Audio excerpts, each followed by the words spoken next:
For me, it's a little bit hard to believe that it's, well, maybe about a year and a half ago, I guess, that our director here in West Virginia, Pete Minter, took me around to this area of the state, including Bluefield, where I was so impressed by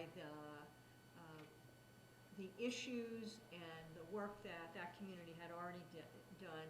And I said to Pete, boy, this would be a perfect blueprint community, and here we are a year and a half later, and I'm so proud to see that you're here and you've made that step. Pete, would you raise your hand? I hope everybody knows Pete Minter.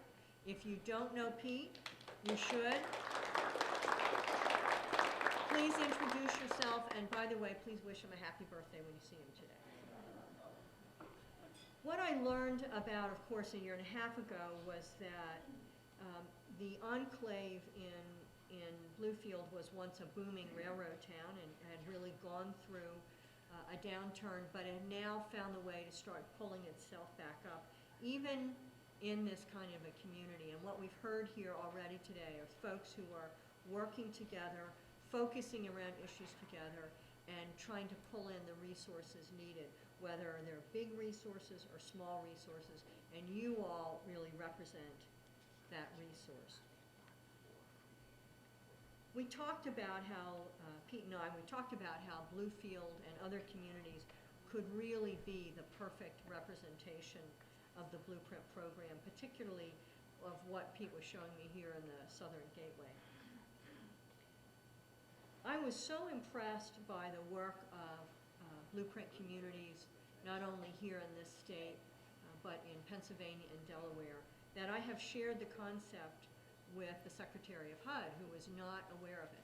I don't know how lucky you all are that Blueprint Communities is here, the Federal Home Loan Bank's district here.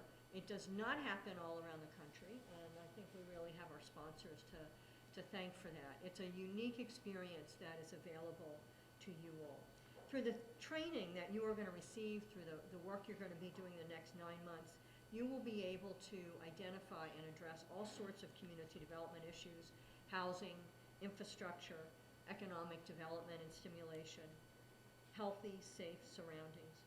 By the end of this initial phase, you will come together with the creation of a comprehensive community strategy that includes a vision, identifiable goals, and a process for implementation. They all have to come together to make this successful. The strategy that you put together will help an investor answer the question, why should I invest here? And hopefully a homeowner or a renter, why should I live here? That is the answer that you will be able to give them. The Blueprint communities that have come before you, and we've heard from some, now stand as a success story in neighborhoods and communities that actually take charge of your own future by building coalitions of stakeholders who work together to plan and implement community revitalization activities. It could be a realtor, we know it's bankers, it's those of you in the room. You might identify other stakeholders. It could be a shop owner, a student, the medical center. The stakeholder model is predicated on the idea that no community can do it alone, and we have to empower and organize a variety of stakeholders to have a long-term and continuum commitment. You've heard from our mayor, who has identified people involved for 5 years now, and that's a long time, but it isn't a static situation. Bring in new stakeholders and partners all the way along the line. I have had the pleasure of working in the Delaware community, and in fact, I was just at their graduation, if you will, a couple of weeks ago for their second round. And I got to tell you, when you guys come back together at the end of this process, you're going to cheer more loudly than you're cheering today. It is certainly a successful model that the Federal Home Loan Bank and the various partners have been able to pull together. I learned early on about the importance, and you have it here, of the philanthropic community. In Delaware, we actually have put together through the local community foundation an endowment fund, and that may be something that you all can look to do here. What has been rewarding for me is that I've not only seen this initiative work in my hometown where I live but I have seen this kind of collaboration happen in communities around Region 3. I am so fortunate that these 3 states are in HUD's region. I certainly want to share just for a minute or two with you, so I have 5 whole minutes left, a couple of things that HUD is doing that follow this model, and I certainly want to thank Congressman Ray Hall in Congress for some of these tools that they have allowed HUD to be able to share out in communities. Fixing the nation's poorest neighborhoods is not just a moral problem, it's an economic one as well. We have 1 in 5 kids living in poverty in this country.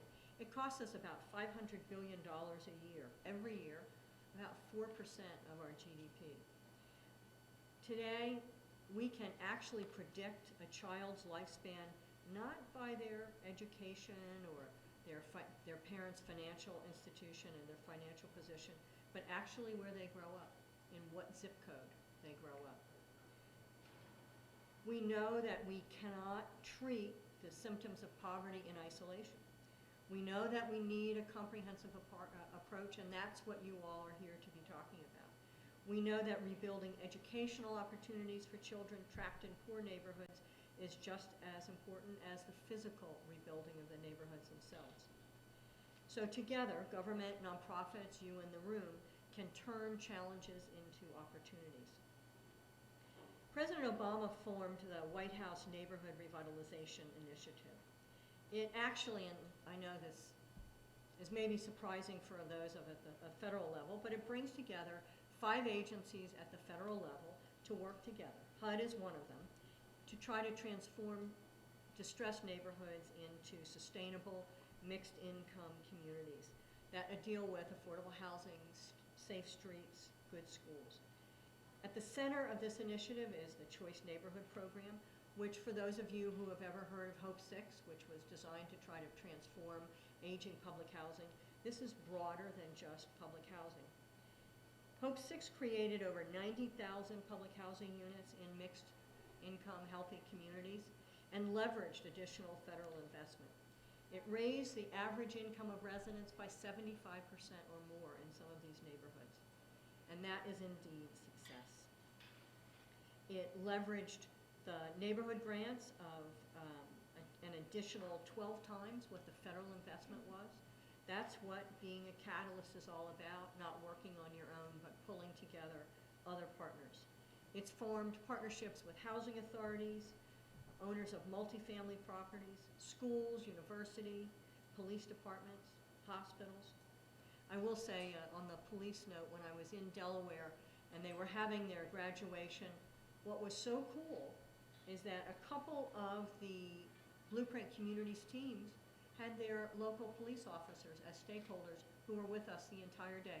I was totally blown away, and it was a reminder at how broad our partnerships and communities really are and need to be for us to be successful. One of the companion programs to this, sort of the graduation, is Sustainable Communities, and in this state, Ranson is known as one of the stars to HUD about the good work that they're doing in the Sustainable Communities program. This is a partnership between HUD, the Environmental Protection Agency, and Department of Transportation to help launch, again, another partnership where various federal agencies come together and try to focus in federal resources in focused communities where more is going on than just HUD coming in on its own. It's coming in together with our federal partners as well as you who live there and actually know what's going on. The Partnership for Sustainable, yes, I admit it, we in federal government don't always know what's going on. It's why it's important that the federal-local partnership, that we be working together. We recognize through Sustainable Communities that it's not just a small community that has to be working together, but that together we work together in a regional way to promote economic opportunities. It's why the work that the Boy Scouts is doing is not just a small area, but a region-wide economic stimulus, and it's why it's important we're working together and looking region-wide. I've seen the work, for instance, going on in Beckley, that in many ways the transportation hub there is not just all about Beckley, but is a regional hub.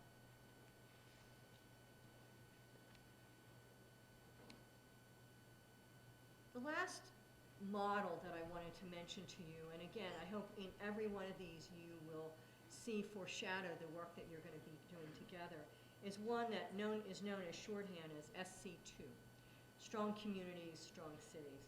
And this is about working in, at the moment, 6 communities around the country: New Orleans, Memphis, Detroit, Chester, that's Pennsylvania, Fresno, and Northwest Ohio. The only one in Region 3 is Chester, Pennsylvania, and I actually think that's the best model. I don't know why that is, but it may have something to do with the fact that it's the smallest of the cities, and I think that we can learn a lot from it. But the idea is to work in these 6 cities to help them cut through the federal red tape and deal with overlapping regulations, we know there are many, and program requirements. I guess no surprise in this day and age. There's no money associated with this great initiative, but what there is are federal staff people who are volunteered to work in these 6 communities for a period of time, that their job is to essentially be an on-the-ground support team for the city. So in the city of Chester, I have one of the employees out of Philadelphia, HUD, who, and Chester is about a 20-minute drive from Philadelphia. And my employee is in Chester half-time working with federal employees from the Small Business Administration, the EPA, Department of Transportation, the GSA, you name it. We have this team that's working there to give support to the mayor to help work through and help us work through how to work together to support Chester. It's interesting, a side benefit of that is my employee, I overheard talking to the EPA employee and said, wow, this is really great. Now I know someone at EPA, so when I have trouble in another city and I don't know who to go to, I can pick up the phone and call somebody at EPA. It is amazing that at the federal level, and you know this, we work in silos. So not only is this SC2 program helping support cross-program work in the cities, but it's also silo busting at the federal level. It's an amazing little side benefit from, and I don't know if you've heard that before, but it is pretty cool. That was a true story that I thought was amazing. The other piece that does come together with the SC2 program is that there's being developed a national resource center so that we can actually learn from the stories in these 6 centers and try to bring resources and best practices to the cities working together. We've also been working with the Robert Wood Johnson Foundation, who has been able to help us identify fellows. Actually, in Chester, have been able to fund Philabundance, which is a hybrid food pantry project. This is actually in Chester the first grocery store in this town in more than 10 years. And it is a nonprofit philanthropic venture. And that's really as a result of all of us coming together. The Fellowship Placement Program, again, is a philanthropic endeavor where fellows have been identified to work in each of these cities, again, trying to amplify the staff that's available in the city to help bring the federal partners together and take the lead, not the federal partners doing the lead, but actually at the lead of the local communities. This is exactly what you all are doing. And what I hope is that when I come back here, whether it's 9 months from now or a year and a half from now, you all will be cheering and celebrating the work of each of your communities, learning from each other, and finding a way to tap in a focused way in the resources, just like we've done and we've seen here in the other West Virginia communities that have been so successful.